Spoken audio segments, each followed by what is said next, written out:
നമസ്കാരം. ഗൾഫ് വാർത്തകളും വിശേഷങ്ങളുമായി മിഡിൽ ഈസ്റ്റ് ന്യൂസിലേക്ക് സ്വാഗതം. ആദ്യം നോക്കാം പ്രധാന തലക്കെട്ടുകൾ.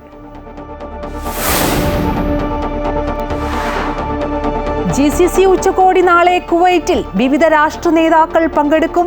ഒരുക്കങ്ങൾ പൂർത്തിയായി. രാജ്യത്തെ പ്രധാന റോഡുകൾ നാളെ രാവിലെ മുതൽ ഗതാഗത നിയന്ത്രണങ്ങൾ.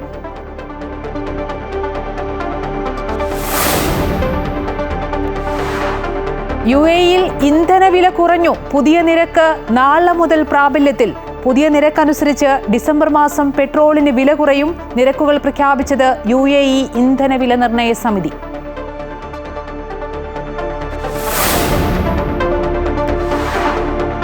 കുവൈറ്റിൽ 60 വയസ്സിന് മുകളിൽ പ്രായമായ ബിരുദധാരികളല്ലാത്ത പ്രവാസികൾക്ക് താമസരേഖ പുതുക്കുന്നതിന് ഏർപ്പെടുത്തിയ നിയന്ത്രണങ്ങൾ പിൻവലിച്ചു. നടപടി ആക്ടിംഗ് പ്രധാനമന്ത്രിയും ആഭ്യന്തര പ്രതിരോധ മന്ത്രിയുമായ ഷെയ്ഖ് ഫഹദ് അൽ യൂസുഫിന്റെ നിർദ്ദേശപ്രകാരം. തീരുമാനം രാജ്യത്തെ പരിചയസമ്പന്നരായ അവിദഗ്ധ തൊഴിലാളികളുടെ ക്ഷാമം പരിഹരിക്കുന്നതിന്റെ ഭാഗമായി. 53ാം ദേശീയ ദിനാഘോഷങ്ങൾക്കൊരുങ്ങി UAE. രാജ്യത്തിന്റെ വിവിധ ഇടങ്ങളിൽ ആഘോഷ പരിപാടികൾ നടക്കും. ഐക്യത്തിന്റെ ആഘോഷം എന്ന പേരിലാണ് ഈ വർഷം മുതൽ UAE ദേശീയ ദിനാഘോഷ പരിപാടികൾ നടത്തുക.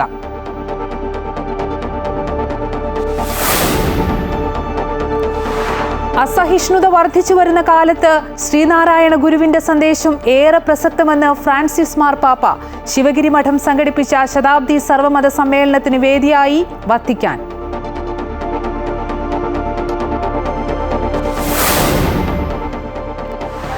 ലോക ചെസ് ചാമ്പ്യൻഷിപ്പിന്റെ 5ാം റൗണ്ട് മത്സരവും സമനിലയിൽ. ഡിംഗ്ലിറനെ സമനിലയിൽ തളച്ച് ഡി ഗുഗേഷ്. 2 പേർക്കും 2.5 പോയിന്റ് വീതം.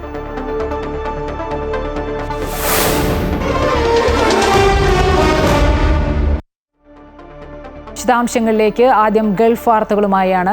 കുവൈറ്റിൽ 45ാമത് GCC ഉച്ചകോടി നാളെ നടക്കും. ഉച്ചകോടിയിൽ പങ്കെടുക്കാൻ വിവിധ രാഷ്ട്ര നേതാക്കൾ എത്തും. ഈ സാഹചര്യത്തിൽ രാജ്യത്തെ പ്രധാന റോഡുകളിൽ നാളെ രാവിലെ 10:30 മുതൽ അടച്ചിടും. വിമാനത്താവള റൗണ്ട് ബോട്ടിന്റെ ആരംഭത്തിൽ നിന്ന് കുവൈറ്റ് സിറ്റി ദിശയിലേക്കുള്ള പാത. ഈ പാതയിലൂടെ സഞ്ചരിക്കുന്ന യാത്രക്കാർ ഗസാലി 6.5 പാതകളിലേക്ക് വാഹനം തിരിച്ചുവിടണം. കുവൈറ്റ് സിറ്റിയിൽ നിന്ന് വിമാനത്താവളത്തിലേക്കുള്ള ദിശയിലേക്ക് സഞ്ചരിക്കുന്നവർ 6th റിംഗ് റോഡിലേക്ക് പ്രവേശിച്ച് ജഹ്റ ദിശയിലേക്ക് വാഹനങ്ങൾ തിരിച്ചുവിടണം. അഹമ്മദിയിൽ നിന്ന് വരുന്നവർ 6ാം റിംഗ് റോഡിലേക്കും മസീല ദിശയിലേക്ക് വാഹനങ്ങൾ തിരിച്ചുവിടണം. കുവൈറ്റ് സിറ്റിയിൽ നിന്ന് 5th റിംഗ് റോഡിലേക്കുള്ള ദേശീയപാത തുറന്നിരിക്കും. എന്നാൽ കിങ് ഫൈസൽ റോഡിലേക്കുള്ള ഭാഗം അടച്ചിരിക്കും. കുവൈറ്റ് സിറ്റിയിൽ നിന്ന് അഹമ്മദിയിലേക്കുള്ള ദിശയിൽ 5th റിംഗ് റോഡിലേക്കുള്ള പാതയും അടച്ചിടും. ഈ വാഹനങ്ങളെ ജഹ്റ സാൽമിയ ദിശയിലേക്കായിരിക്കും തിരിച്ചുവിടുക. സബ്ഖാൻ റോഡിന്റെ ഇരു ദിശകളും പൂർണ്ണമായും അടയ്ക്കുമെന്നും ഈ റോഡുകൾ വഴി യാത്ര ചെയ്യുന്നവർ ലക്ഷ്യസ്ഥാനങ്ങളിലേക്ക് മറ്റു പാതകൾ ഉപയോഗിക്കണമെന്നും ആഭ്യന്തര മന്ത്രാലയം അഭ്യർത്ഥിച്ചിട്ടുണ്ട്. കുവൈറ്റിൽ 60 വയസ്സിനു മുകളിൽ പ്രായമായ ബിരുദധാരികളല്ലാത്ത പ്രവാസികൾക്ക് താമസരേഖ പുതുക്കുന്നതിന് ഏർപ്പെടുത്തിയ നിയന്ത്രണങ്ങൾ പിൻവലിച്ചു. ആക്ടിംഗ് പ്രധാനമന്ത്രിയും ആഭ്യന്തര പ്രതിരോധ മന്ത്രിയുമായ ഷെയ്ഖ് ഫഹദ് അൽ യൂസുഫിന്റെ നിർദ്ദേശപ്രകാരമാണ് ഈ തീരുമാനം. ഇത് പ്രകാരം നിലവിൽ രാജ്യത്ത് കഴിയുന്ന 60 വയസ്സിന് മുകളിൽ പ്രായമായ ബിരുദധാരികളല്ലാത്ത എല്ലാ പ്രവാസികൾക്കും അധിക ഫീസ് നൽകാതെ സാധാരണ രീതിയിൽ താമസരേഖ പുതുക്കുവാൻ കഴിയും. രാജ്യത്തെ പരിചയസമ്പന്നരായ അവിദഗ്ധ തൊഴിലാളികളുടെ ക്ഷാമം പരിഹരിക്കുന്നതിന്റെ ഭാഗമായാണ് തീരുമാനം. 2021 ജനുവരി 1 മുതലാണ് 60 വയസ്സ് പ്രായമായ ബിരുദധാരികളല്ലാത്ത പ്രവാസികൾക്ക് താമസരേഖ പുതുക്കുന്നതിന് നിയന്ത്രണം ഏർപ്പെടുത്തിയത്. ഈ തീരുമാനപ്രകാരം ഈ വിഭാഗത്തിൽപ്പെട്ടവർക്ക് താമസരേഖ പുതുക്കുവാനും മറ്റൊരു സ്പോൺസർമാരുടെ കീഴിലേക്ക് ഇഖാമ മാറ്റം നടത്തുവാനും കഴിയും. നേരത്തെ ഈ വിഭാഗത്തിൽ ഉൾപ്പെട്ട പ്രവാസികൾക്ക് ഇഖാമ പുതുക്കുന്നതിന് ഇഖാമ ഫീസ്, ഇൻഷുറൻസ് ഉൾപ്പെടെ പ്രതിവർഷം 1000 ദിനാറോളം ചെലവ് വന്നിരുന്നു. UAE-യിലെ ഡിസംബർ മാസത്തെ ഇന്ധനവില പ്രഖ്യാപിച്ചു. നവംബർ മാസത്തെ അപേക്ഷിച്ച് പെട്രോളിന് 13 ഫിൽസ് വില കുറയുകയും ഡീസലിന് 1 ഫിൽസ് വില കൂടുകയും ചെയ്യും. ഡിസംബറിൽ 1 ലിറ്റർ സൂപ്പർ പെട്രോളിന് 2 ദിർഹം 61 ഫിൽസ് ആയിരിക്കും. നവംബറിൽ ഇത് 2 ദിർഹം 74 ഫിൽസ് ആയിരുന്നു. സ്പെഷ്യൽ 95 പെട്രോളിന് 2 ദിർഹം 50 ഫിൽസാണ് ഡിസംബറിലെ വില. നവംബറിൽ 2 ദിർഹം 63 ഫിൽസ് ആയിരുന്നു. ഡീസലിന് നവംബർ മാസത്തേക്കാൾ 1 ഫിൽസ് വർദ്ധിച്ച് 2 ദിർഹം 68 ഫിൽസാണ് ഡിസംബറിലെ വില. UAE ഊർജ്ജ മന്ത്രാലയമാണ് അന്താരാഷ്ട്ര വിപണിയിലെ നിരക്കനുസരിച്ച് എല്ലാ മാസവും ഇന്ധനവില നിശ്ചയിക്കുന്നത്.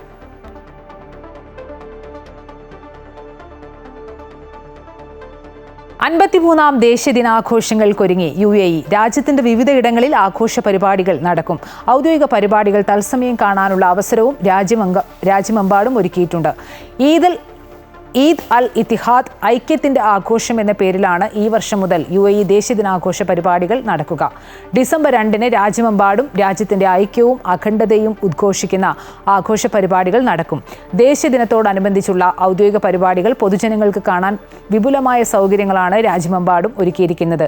എല്ലാ എമിറേറ്റുകളിലെയും തെരഞ്ഞെടുത്ത സ്ഥലങ്ങളിൽ പരിപാടികൾ തത്സമയം കാണാൻ സാധിക്കും. അതിനു പുറമെ സാമൂഹ്യ മാധ്യമ പേജുകളിലും തിയേറ്ററുകളിലും ആഘോഷ പരിപാടികൾ തത്സമയം സംപ്രേഷണം ചെയ്യും. UAEയിലെ ഏറ്റവും വലിയ ക്രൈസ്തവ ദേവാലയങ്ങളിൽ ഒന്നായ Abu Dhabi saint George orthodox cathedral പുനർനിർമ്മാണത്തിന് ശേഷം വിശ്വാസികൾക്കായി തുറന്നുകൊടുത്തു. 1.5 കോടി ദിർഹം ചെലവിൽ പണിതുയർത്തിയ ദേവാലയത്തിൽ ഒരേ സമയം 2000 പേർക്ക് പ്രാർത്ഥിക്കാനുള്ള സൗകര്യമുണ്ട്. UAE സഹിഷ്ണുതാ വകുപ്പ് മന്ത്രി Sheikh Nahyan bin Mubarak Al Nahyan, Lulu group chairman MA Yusuff Ali ഉൾപ്പെടെയുള്ള പ്രമുഖർ ചടങ്ങിൽ സംബന്ധിച്ചു. ദേവാലയ കൂദാശിക്ക് സഭാധ്യക്ഷൻ പരിശുദ്ധ ബസേലിയോസ് മാർത്തോമ മാത്യൂസ് തൃതീയൻ മുഖ്യ കാർമ്മികത്വം വഹിച്ചു. സാമൂഹിക വികസന വിഭാഗം ചെയർമാൻ മുഖീർ ഖമീസ് അൽ ഖൈലി, കുടുംബത്തിന്റെ ഡോക്ടറും അല്ലൈൻ ഡിസ്ട്രിക്ട് മുൻ മെഡിക്കൽ ഡയറക്ടറുമായ ഡോക്ടർ ജോർജ് മാത്യു തുടങ്ങിയവരും പങ്കെടുത്തു. UAEയിലെ പ്രമുഖ വിദ്യാഭ്യാസ സ്ഥാപനമായ മാവറിക് ബിസിനസ് അക്കാദമിയുടെ 9ാമത് ബിരുദദാന ചടങ്ങുകൾ ദുബായിൽ നടന്നു. ദുബായ് പാം ജുമറയിലെ അറ്റ്ലാന്റിസ് ഹോട്ടലിൽ നടന്ന പ്രൗഢഗംഭീരമായ പരിപാടിയിൽ പ്രമുഖ വ്യക്തികൾ സംബന്ധിച്ചു. Rushford business school, international American university, university of Buckingham ഉൾപ്പെടെ പ്രശസ്തമായ അന്താരാഷ്ട്ര സർവകലാശാലകളുമായി പങ്കാളിത്തമുള്ള പ്രമുഖ വിദ്യാഭ്യാസ സ്ഥാപനമാണ് ദുബായ് ആസ്ഥാനമായ മാവറിക് ബിസിനസ് അക്കാദമി. അക്കാദമിയുടെ ഈ വർഷത്തെ ബിരുദദാന ചടങ്ങ് ദുബായ് പാം ജുമേറയിലെ അറ്റ്ലാന്റിസ് ഹോട്ടലിൽ നടന്നു. മാവറിക് ബിസിനസ് അക്കാദമിയുടെ വിദ്യാഭ്യാസ പങ്കാളിയായ സ്വിറ്റ്സർലാൻഡിലെ റുഷ്ഫോർഡ് ബിസിനസ് സ്കൂൾ നൽകുന്ന നഗരാസൂത്രണത്തിനും നേതൃമികവിനുമുള്ള honorary doctorate Dubai municipality director general Dawood Al ഹിജ്രിക്ക് സമ്മാനിച്ചു. അക്കാദമി സ്ഥാപകൻ ഫാസിൽ ഷെയ്ഖ് ഉൾപ്പെടെ സ്ഥാപന മേധാവികൾ ചടങ്ങുകൾക്ക് നേതൃത്വം നൽകി. We have students from 14 different countries graduating with their PhD, DBA, Masters and Bachelors. Nammo believe pandrathu enna education has to be accessible and affordable to everybody, and we are on a mission on that. We have students from Switzerland, Germany, Congo, Nigeria, Ghana, India, Tamil Nadu as well. 14 രാജ്യങ്ങളിൽ നിന്നുള്ളവർ വിദ്യാഭ്യാസ മികവിനുള്ള ബിരുദ സർട്ടിഫിക്കറ്റുകൾ സ്വീകരിച്ചു. വിവിധ മേഖലകളിൽ നിന്നുള്ള professionals, വിദേശ രാജ്യങ്ങളുടെ നയതന്ത്ര ഉദ്യോഗസ്ഥർ, നിക്ഷേപകർ, സംരംഭകർ എന്നിവരുൾപ്പെടെ നിരവധി പേർ ചടങ്ങിൽ പങ്കെടുത്തു. Amrita news, Dubai. ശ്രീനാരായണ ഗുരുവിന്റെ സന്ദേശം ഇന്ന് ഏറെ പ്രസക്തമെന്ന് ഫ്രാൻസിസ് മാർപ്പാപ്പ. ശിവഗിരി മഠം സംഘടിപ്പിക്കുന്ന സർവ്വമത സമ്മേളനത്തിനുള്ള ആശീർവാദ പ്രഭാഷണത്തിലാണ് മാർപ്പാപ്പ ഗുരുവിനെ അനുസ്മരിച്ചത്.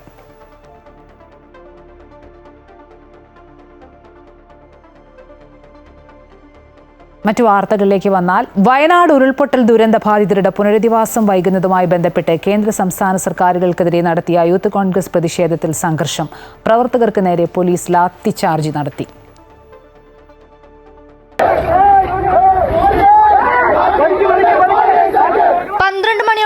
യൂത്ത് കോൺഗ്രസ് പ്രവർത്തകർ മാർച്ച് ആരംഭിച്ചത്. കളക്ട്രേറ്റിലെ ഗേറ്റ് തള്ളി തുറന്ന് അകത്ത് കയറാൻ പ്രവർത്തകർ ശ്രമിച്ചതാണ് സംഘർഷത്തിന് ഇടയാക്കിയത്. 3 തവണ പോലീസ് ലാത്തി വീശി. പ്രധാന ഗേറ്റ് പ്രവർത്തകർ കടക്കാൻ ശ്രമിച്ചപ്പോൾ ബാരിക്കേഡ് ഉപയോഗിച്ച് പോലീസ് ആദ്യം തടഞ്ഞിരുന്നു. ഇതിനുശേഷം ബാരിക്കേഡ് ഇല്ലാതെ മറ്റൊരു ഗേറ്റ് വഴി പ്രവർത്തകർ കടക്കാൻ ശ്രമിക്കുകയായിരുന്നു. ഇതാണ് സംഘർഷത്തിലേക്ക് എത്തിയത്. പ്രവർത്തകരും പോലീസും ഉന്തും തള്ളുമുണ്ടായി. പിരിഞ്ഞു പോകാൻ തയ്യാറാകാത്ത പ്രവർത്തകർക്ക് നേരെ പോലീസ് ലാത്തി വീശി.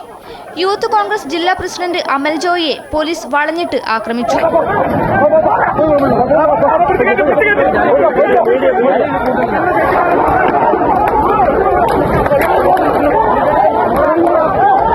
അതിനിടെ സ്ഥലത്ത് സമരം നടത്തുകയായിരുന്ന എൻജോയ് യൂണിയൻ പ്രവർത്തകരും യൂത്ത് കോൺഗ്രസ് പ്രവർത്തകരും തമ്മിൽ വാക്കുതർക്കമുണ്ടായി. ഈ വാക്കുതർക്കത്തിനിടെ പ്രവർത്തകരെ പിരിച്ചുവിടാൻ വേണ്ടിയും പോലീസിന് ലാത്തിചാർജ് നടത്തേണ്ടി വന്നു. ഇതിനുശേഷം പ്രവർത്തകരും പോലീസും തമ്മിൽ നേരിട്ട് വാക്കുതർക്കവും സംഘർഷവും ഉണ്ടാവുകയായിരുന്നു. ഇത് ഒഴിവാക്കാനും പോലീസിന് ലാത്തി വീശേണ്ടി വന്നു. സമരത്തെ അടിച്ചമർത്താനുള്ള നീക്കത്തിനെതിരെ പ്രതിഷേധം ശക്തമാക്കുമെന്ന് DCC vice president Shamsad Marakkar പറഞ്ഞു. നമ്മൾ ഉന്നയിച്ചത് കേന്ദ്ര സർക്കാരിനെതിരെയാണ്, കേരള സർക്കാരിന്റെ വീഴ്ചകൾക്കെതിരെയാണ്. ഇതിനെയാണ് ക്രൂരമായി ഈ സമരത്തെ ഇല്ലാതാക്കാൻ പോലീസ് ശ്രമിച്ചത്. യൂത്ത് കോൺഗ്രസ് നേതാക്കളായ അമൽ ജോയി, അരുൺ ദേവ്, ജംഷീർ പള്ളിവാലിൻ തുടങ്ങിയവർക്ക് പരിക്കേറ്റു. പോലീസിനെതിരെ യൂത്ത് കോൺഗ്രസ് പ്രവർത്തകർ റോഡിലിരുന്ന് പ്രതിഷേധിച്ചു. പരിക്കേറ്റവരെ കൽപ്പറ്റ ജനറൽ ആശുപത്രിയിലേക്ക് മാറ്റി. ദുരന്തബാധിതരെ അവഗണിച്ച കേന്ദ്ര കേരള സർക്കാരുകൾക്കെതിരെ നടന്ന സമരത്തെ അടിച്ചമർത്താനുള്ള നീക്കത്തിനെതിരെ പ്രതിഷേധം തുടരുമെന്നും യൂത്ത് കോൺഗ്രസ് അറിയിച്ചു. അമൃത ന്യൂസ്, വയനാട്. സർക്കാർ അവഗണനയിൽ പ്രതിഷേധവുമായി കോഴിക്കോട് വിലങ്ങാട്ടെ ഉരുൾപൊട്ടൽ ദുരന്തബാധിതർ. ഇന്ന് നടന്ന വില്ലേജ് ഓഫീസ് ധർണയിലും പ്രതിഷേധ സംഗമത്തിലും നാട്ടുകാർ ഉൾപ്പെടെ നിരവധി പേർ പങ്കെടുത്തു. സമരം നടക്കുന്ന സമയത്ത് വ്യാപാരികൾ കടകളടച്ച് ഐക്യദാർഢ്യവും പ്രഖ്യാപിച്ചു. അതേസമയം വിലങ്ങാടും വയനാടും തുടക്കത്തിലുണ്ടായിരുന്ന ആവേശം സർക്കാരിന് പിന്നീടുണ്ടായില്ലെന്ന് പ്രതിപക്ഷ നേതാവ് വി.ഡി. സതീശൻ പ്രതികരിച്ചു. വീടുകൾക്ക് വാടക കൊടുക്കാൻ സർക്കാർ നൽകുമെന്ന് പറഞ്ഞ ധനസഹായം 1 മാസം മാത്രമാണ് നൽകിയത്. കുടിവെള്ള സ്രോതസ്സുകൾ തകർന്നത് നേരെയാക്കാൻ സർക്കാരിന് സാധിച്ചിട്ടുമില്ല. തകർന്ന റോഡുകൾ ഇപ്പോഴും ഗതാഗത യോഗ്യമായിട്ടില്ല. പുനരധിവാസത്തെ സംബന്ധിച്ച് യാതൊരു വിവരവുമില്ല. ഇത്തരമൊരു സാഹചര്യത്തിലാണ് വിലങ്ങാട് ദുരന്തബാധിതരും നാട്ടുകാരും പ്രത്യക്ഷ സമരവുമായി രംഗത്തെത്തിയത്. വിലങ്ങാട് സെന്റ് ജോർജ് ഫെറോന ചർച്ചിന് സമീപത്തു നിന്നും ആരംഭിച്ച പ്രതിഷേധ മാർച്ച് വില്ലേജ് ഓഫീസ് പരിസരത്ത് ഫാദർ വിൽസൺ മട്ടത്തുകുന്നിയിൽ ഉദ്ഘാടനം ചെയ്തു. നിരവധി പേരാണ് ധർണയിൽ പങ്കെടുത്തത്.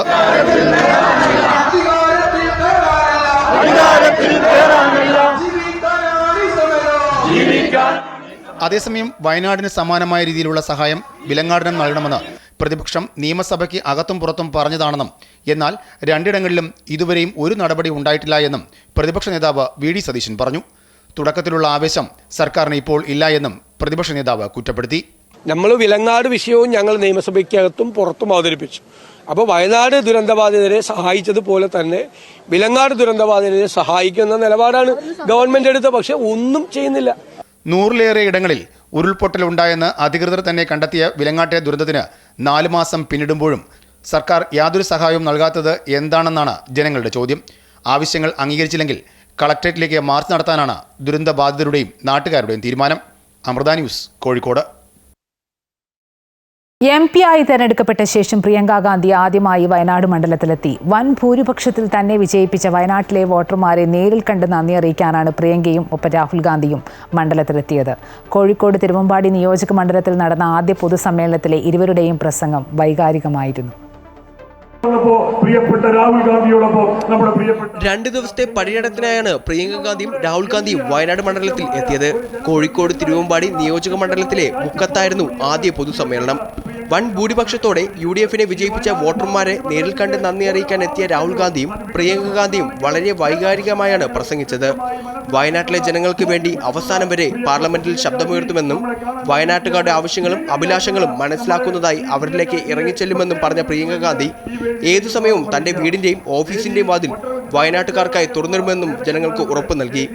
കേന്ദ്ര ഗവൺമെന്റിനെ വിമർശിച്ച പ്രിയങ്ക BJP-യുടെ പെരുമാറ്റത്തിൽ ജനാധിപത്യ മര്യാദയില്ലെന്നും വിമർശിച്ചു. It is your voice that I will raise. It is your problems that I will try to resolve. It is your beliefs, your values, your hopes and your aspirations that I will stand for each and every day from now until the end.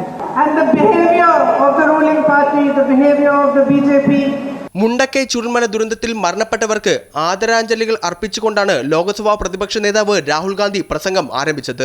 വയനാടിന് അർഹതപ്പെട്ട സഹായം നൽകാത്ത പ്രധാനമന്ത്രി അദാനിക്കാണ് കൂടുതൽ പരിഗണന നൽകുന്നത് എന്നായിരുന്നു രാഹുൽ ഗാന്ധിയുടെ വിമർശനം. വയനാടിന്റെ ഔദ്യോഗിക പ്രതിനിധിയായി ലോക്സഭയിൽ തന്റെ സഹോദരിയും അനൌദ്യോഗിക പ്രതിനിധിയായി താനുമുണ്ടെന്ന് പറഞ്ഞ രാഹുൽ ഗാന്ധി പ്രിയങ്ക ഗാന്ധിക്ക് ചില ഉപദേശങ്ങളും നൽകി.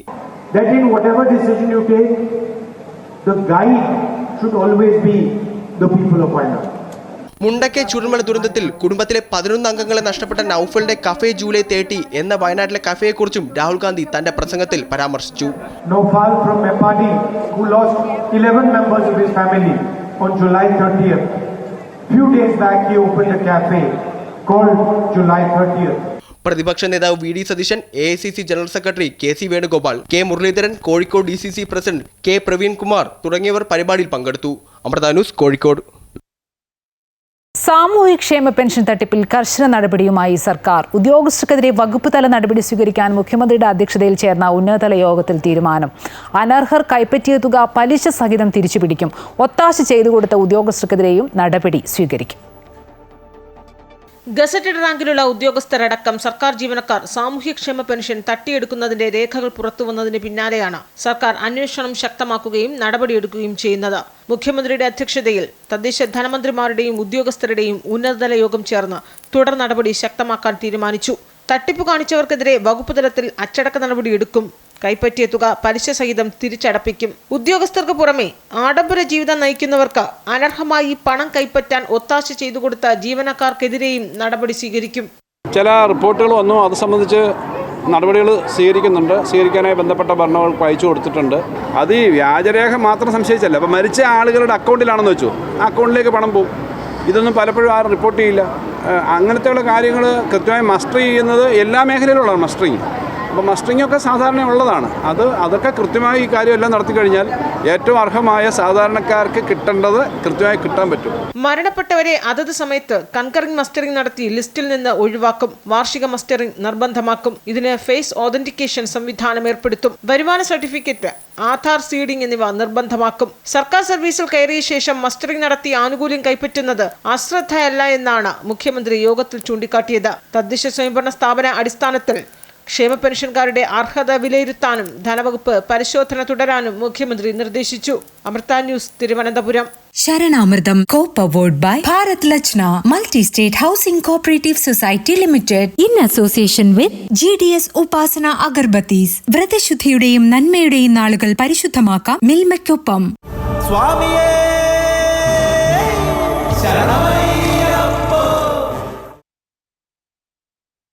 ശബരിമല സന്നിധാനത്ത് തിരക്ക് നിയന്ത്രണ വിധേയം. ഇന്നും നാളെയുമായി കൂടുതൽ തീർത്ഥാടകർ ദർശനം നടത്തുമെന്നാണ് ദേവസ്വം ബോർഡിന്റെ കണക്കുകൂട്ടൽ. ഇന്നലെ വൈകിട്ട് മുതൽ പരമ്പരാഗത പാതയിൽ തിരക്ക് നിയന്ത്രിച്ചാണ് പോലീസ് മല ചവിട്ടാൻ അനുവദിക്കുന്നത്.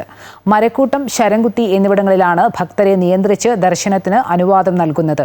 ഇന്നലെയും ദർശനം നടത്തിയവരുടെ എണ്ണം 80,000 കടന്നിരുന്നു. മുതിർന്ന പോലീസ് ഉദ്യോഗസ്ഥർ, Devaswom board president PS Prashanth എന്നിവർ ശബരിമലയിൽ ഇന്നലെയോടെ എത്തി സ്ഥിതിഗതികൾ നിരീക്ഷിച്ചു വരികയാണ്.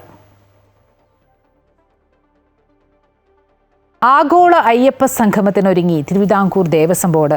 ശബരിമല ക്ഷേത്രത്തിന്റെ പ്രസക്തിയും ലോകവ്യാപകമായി പ്രചരിപ്പിക്കുന്നതിന്റെ ഭാഗമായാണ് സംഗമം സംഘടിപ്പിക്കുന്നത്. ഒരിടവേളയ്ക്ക് ശേഷമാണ് ആഗോള അയ്യപ്പ സംഗമത്തിന് അരങ്ങൊരുങ്ങുന്നത്. പമ്പാതീരത്തെ പ്രത്യേക വേദിയിലാകും സംഗമം സംഘടിപ്പിക്കുക. വിവിധ സാമുദായിക, സാമൂഹിക, സാംസ്കാരിക മേഖലയിലുള്ളവരെ തിരുവിതാംകൂർ ദേവസ്വം ബോർഡ് സംഗമത്തിന്റെ ഭാഗമാക്കും. ഒരു ദിനം നീളുന്ന തരത്തിലാകും ആഗോള സംഗമത്തിന്റെ ക്രമീകരണങ്ങൾ. ഇപ്പോൾ ലോകമെമ്പാടുമുള്ള അയ്യപ്പ ഭക്തന്മാരല്ലേ ഒരു ആഗോള സംഗമം ഞങ്ങൾ ആലോചിക്കുന്നുണ്ട്. ആശയം ഞങ്ങൾ ബോർഡിൽ ഞങ്ങൾ ചർച്ച ചെയ്തിട്ടുണ്ട്. അതിൻ്റെ പ്രാഥമിക രൂപം വന്നിട്ടുണ്ട്.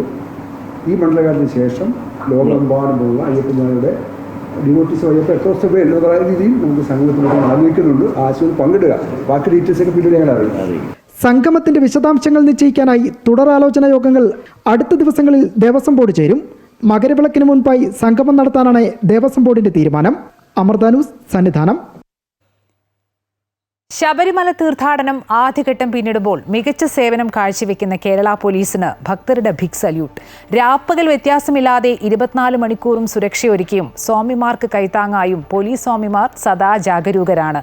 തിരുവിതാംകൂർ ദേവസ്വം ബോർഡുമായി മികച്ച രീതിയിൽ സഹകരണം ഉറപ്പാക്കിക്കൊണ്ടുള്ള പോലീസിന്റെ പ്രവർത്തനങ്ങൾ കയ്യടി നേടുകയാണ്.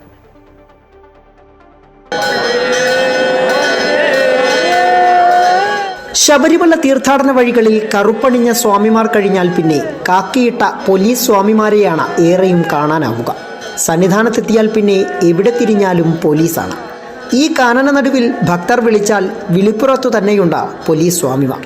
1500 പരം പോലീസുകാരാണ് ഈ തീർത്ഥാടന കാലത്ത് സന്നിധാനത്തു മാത്രം ഡ്യൂട്ടി നോക്കുന്നത്. എല്ലാവർക്കും സുഖകരമായ ദർശനം ഉറപ്പുവരുത്തണമെന്നാണ് chief police coordinator ADGP S. Sreejith ശബരിമലയിലെ പോലീസ് ഉദ്യോഗസ്ഥർക്ക് നൽകിയിട്ടുള്ള നിർദ്ദേശം. ഒപ്പം പോലീസിനോട് ഭക്തരും പൂർണ്ണമായും സഹകരിക്കണമെന്നും അദ്ദേഹം അറിയിക്കുന്നു. 14,000 പോലീസ് ഉദ്യോഗസ്ഥരെ നമ്മൾ 5 ഫേസായിട്ട് ഡിപ്ലോയ് ചെയ്തിട്ടുണ്ട്.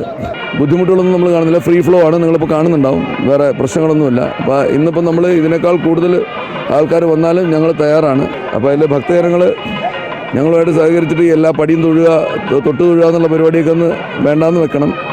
പുറകിൽ എത്രയും പേർക്ക് സുഖദർശനം കിട്ടാനായിട്ട് വേണ്ടിയിട്ടാണ്. പരാതികൾക്കിടയില്ലാതെയുള്ള പോലീസിന്റെ മികവുറ്റ പ്രവർത്തനം ദേവസ്വം ബോർഡിന്റെയും പ്രശംസ പിടിച്ചുപറ്റിക്കഴിഞ്ഞു. ഒരു ഭക്തനോടും പോലീസ് അപമര്യാദയായി പെരുമാറുന്നില്ലെന്ന് മാത്രമല്ല, അയ്യപ്പന്മാർക്ക് വേണ്ട എല്ലാ സഹായങ്ങളും പോലീസ് ഒരുക്കി നൽകുന്നുമുണ്ട്.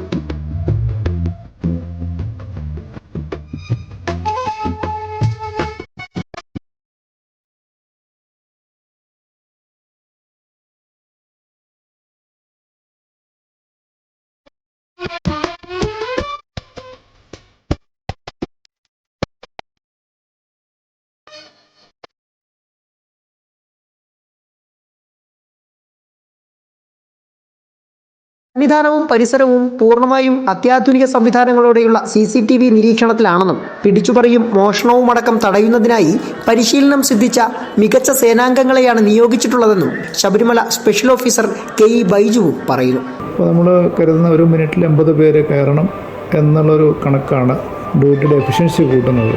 ഷാഡോ ക്രൈം വർക്ക് ചെയ്ത ആളുകൾ, ക്രിമിനൽസ് അറിയാവുന്ന ആളുകളെ ടീമായിട്ട് ഇവിടെ ഇട്ടാണ്, സ്പോട്ടേഴ്സ് എന്നൊക്കെ നമ്മൾ പറയും. അപ്പോൾ അവർ ഈ സന്നിധാനം മുതൽ പമ്പ എല്ലാ ഭാഗത്തും അവരുടെ കണ്ണുകൾ എത്തുന്നുണ്ട്. സ്വാമിമാർ കൂടുന്ന സ്ഥലങ്ങളിലെല്ലാം തന്നെ CCTV സർവേലൻസ് ഉണ്ട്. മൊബൈൽ ഫോണുകൾ നഷ്ടപ്പെടുകയോ മോഷ്ടിക്കപ്പെടുകയോ ചെയ്താൽ ലൊക്കേഷൻ കണ്ടെത്തി തിരിച്ചെടുക്കുന്നതിനുള്ള സംവിധാനം ഉൾപ്പെടെ ഒരുക്കിയിട്ടുണ്ട്. കുഞ്ഞുങ്ങൾക്കും ഭിന്നശേഷിക്കാർക്കും പ്രായമായവർക്കും പോലീസ് പ്രത്യേക ശ്രദ്ധ നൽകുന്നുമുണ്ട്. മിനിറ്റിൽ 75 മുതൽ 85 പേരെ വരെ പോലീസ് 18ാം പടി ചവിട്ടിക്കുന്നതിനാലാണ് തിക്കും തിരക്കുമില്ലാതെ ദർശനത്തിന് ഭക്തർക്ക് സൗകര്യം ലഭിക്കുന്നത്. അവർക്ക് എല്ലാവർക്കും പരിശീലനം കൊടുത്തിട്ടുള്ളവരാണ്. മാത്രമല്ല അവർക്ക് പ്രത്യേക ഡയറ്റും കൊടുക്കുന്നുണ്ട്. തീർത്ഥാടന കാലം കഴിഞ്ഞാലും പ്രവർത്തിക്കുന്ന സന്നിധാനത്തെ പോലീസ് സ്റ്റേഷനും ശബരിമലയിലെ മറ്റൊരു പ്രത്യേകതയാണ്. സുജിത് സുരേന്ദ്രൻ, അമൃത ന്യൂസ്, സന്നിധാനം. രാമു കാര്യായിട്ടും P. ഭാസ്കരനും ചേർന്നൊരുക്കി മലയാളത്തിന് രാഷ്ട്രപതിയുടെ വെള്ളിമെഡൽ നേടിത്തന്ന നീലക്കുയിൽ അരങ്ങിലേക്ക്. സ്ക്രീനിലെത്തിയതിന്റെ 70ാം വാർഷികത്തിലാണ് നീലക്കുയിൽ സ്റ്റേജിലേക്ക് എത്തുന്നത്. ഒരു കൂട്ടം കലാകാരന്മാരുടെ സംഘടനയായ തിയേറ്റർ ഓൺ ടുഡേ ആണ് നാടകത്തിന്റെ അണിയറ പ്രവർത്തകർ.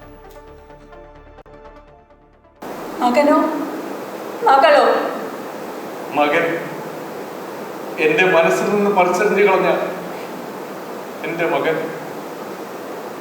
എവിടെയാണ് അവൻ? ശങ്കരേട്ടൻ വളർത്തുന്നു. അഭ്രപാളിയിൽ നിന്ന് അരങ്ങിലേക്കുള്ള പരകായ പ്രവേശം സത്യനശ്വരമാക്കിയ ശ്രീധരൻ നായരും മിസ് കുമാരിയുടെ നീലിയും ഇന്നും മലയാളി മനസ്സുകളിൽ നിന്ന് മാഞ്ഞു പോയിട്ടില്ല.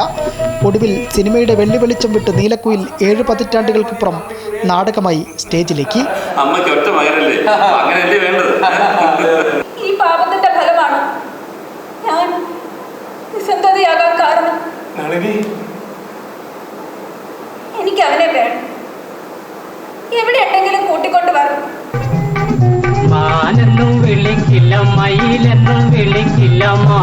മലയാള മണമുള്ള പാട്ടുകളായ കായലരികത്ത് വലയെറിഞ്ഞപ്പോൾ മാനെന്നും വിളിക്കില്ല, എങ്ങനെ നീ മറക്കും തുടങ്ങി നീലക്കുയിലിലെ എല്ലാ ഗാനങ്ങളും അതേപടി നാടകത്തിലുമുണ്ടാകും. അപ്പോൾ ഈ വെറുതെ സിനിമയുടെ പുറകെ പോയി ഇതിൻ്റെ ഒരു സമയം കഴിക്കുന്നതിനെക്കാട്ടിലും ഇത്തരത്തിലൊരു നാടകമായിട്ട് ഒന്ന് ലൈവ് ആകാനുള്ള ഒരു തീരുമാനം, അങ്ങനെയാണ് പെട്ടെന്ന്. ആക്ച്വലി ഇത് വേറൊരു ആൾ ചെയ്യാനിരുന്നൊരു സാധനമാണ്. യാദൃച്ഛികമായിട്ട് CV പ്രേംകുമാറിൻ്റെ കയ്യിൽ വന്ന് പെടുകയായിരുന്നു. ശ്രീധരൻ നായരായി സത്യൻ അഭിനയിച്ച കഥാപാത്രത്തെ ഫോട്ടോ ജേർണലിസ്റ്റ് ജിതേഷ് ദാമോദറും നീലിയെ നർത്തകി സിത്താര ബാലകൃഷ്ണനുമാണ് അവതരിപ്പിക്കുന്നത്. RS മധുവിന്റെ രചനയിൽ ചലച്ചിത്ര സംവിധായകൻ CV പ്രേംകുമാറാണ് നാടകം സംവിധാനം ചെയ്യുന്നത്. സിനിമയിൽ നിന്നും ഒരിക്കലും വ്യതിചലിക്കാതെ പരീക്ഷണം എന്ന് പറയുന്നത് ഒരു റിയലിസ്റ്റിക് പ്ലേ ആണ്. ആ ഒരു റിയലിസത്തിലൂടെയാണ് ഈ നാടകത്തിൻ്റെ ഒരു ആവിഷ്കാരവും പ്രസൻറ്റേഷനും ഉദ്ദേശിക്കുന്നത്. അപ്പോൾ സിനിമയുടെ ആ ഒരു മനുഷ്യ മനസ്സിൽ കിടക്കുന്ന ആ ഒരു സ്ഥാനം നഷ്ടപ്പെടുത്താതിരിക്കുന്നതിനുള്ളൊരു ശ്രമമാണ്. വഞ്ചിയൂർ പ്രവീൺ കുമാർ, സജനചന്ദ്രൻ, മഞ്ജിത്ത്, രജുല മോഹൻ, ശ്രീലക്ഷ്മി, ശങ്കരൻകുട്ടി നായർ, കാശിനാഥൻ എന്നിവരാണ് മറ്റ് കഥാപാത്രങ്ങളായി വേഷമിടുന്നത്. പഴുതക്കാട് ലെനിൻ ബാലവാടിയിൽ റിഹേഴ്സൽ പുരോഗമിക്കുകയാണ്. ഡിസംബർ 22-ന് നാടകം തിരുവനന്തപുരത്ത് അരങ്ങേറും. Amrita news, Thiruvananthapuram. Federation and association of private schools Kerala chapter ഏർപ്പെടുത്തിയിട്ടുള്ള FAP ഇന്ത്യ 2024 അവാർഡുകൾ കേരളത്തിലെ 9 അമൃത വിദ്യാലയങ്ങൾക്ക്. അക്കാദമിക് രംഗത്തെ മികച്ച സ്കൂളുകളായി അമൃത വിദ്യാലയത്തിന്റെ പാലക്കാട്, തിരുവനന്തപുരം സ്കൂളുകളെയും, കായിക രംഗത്തെ മികച്ച സ്കൂളായി അമൃത വിദ്യാലയം കൊച്ചിയെയും, special achievements and power bridge വിഭാഗത്തിൽ നെടുമങ്ങാട് അമൃത കൈരളി വിദ്യാഭവനെയും തെരഞ്ഞെടുത്തു. അഡ്മിനിസ്ട്രേഷൻ ആൻഡ് ഇന്നൊവേഷൻ വിഭാഗത്തിൽ മികച്ച പ്രിൻസിപ്പൽമാരായി തലശ്ശേരി അമൃത വിദ്യാലയത്തിലെ ബ്രഹ്മചാരിണി സമാരാധ്യ അമൃത, പുതിയകാവ് അമൃത വിദ്യാലയത്തിലെ സ്വാമിനി ശ്രീ ചരണാമൃത പ്രാണ എന്നിവരെയും തെരഞ്ഞെടുത്തു. ലൈഫ് ടൈം അച്ചീവ്മെന്റ് വിഭാഗത്തിൽ മികച്ച പ്രിൻസിപ്പാളായി കൊടുങ്ങല്ലൂർ അമൃത വിദ്യാലയത്തിലെ സ്വാമിനി ഗുരുപ്രിയാമൃത പ്രാണയെയും, മികച്ച അധ്യാപകരായി തൃശൂർ അയ്യന്തോൾ അമൃത വിദ്യാലയത്തിലെ പ്രിൻസിപ്പാൾ ബ്രഹ്മചാരിണി സാമഗീതാമൃത, പുൽപ്പള്ളി അമൃത വിദ്യാലയം പ്രിൻസിപ്പൽ സൈജൻ കുമാർ എന്നിവരെയും തെരഞ്ഞെടുത്തു.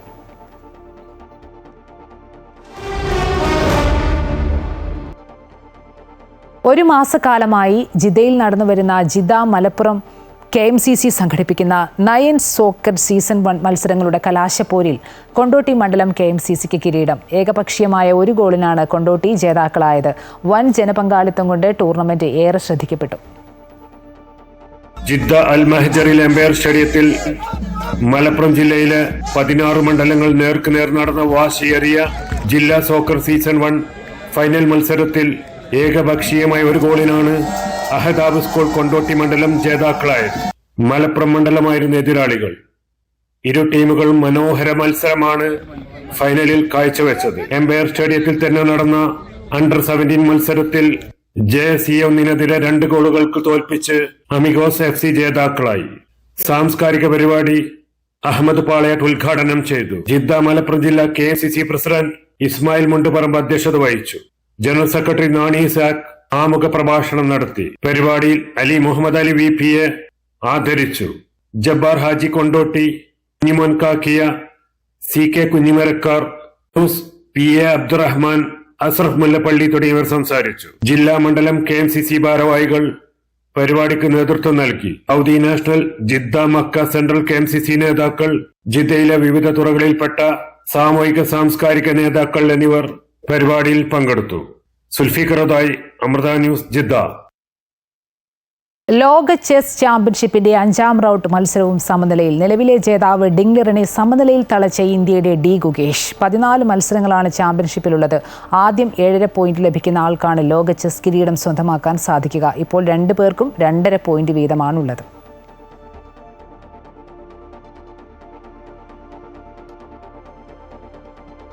ഇതോടെ മിഡിൽ ഈസ്റ്റ് വാർത്തകൾ പൂർണ്ണമാകുന്നു. കൂടുതൽ വാർത്തകൾക്കും വിശദാംശങ്ങൾക്കും സന്ദർശിക്കുക അമൃത ന്യൂസ് യൂട്യൂബ്. നമസ്കാരം.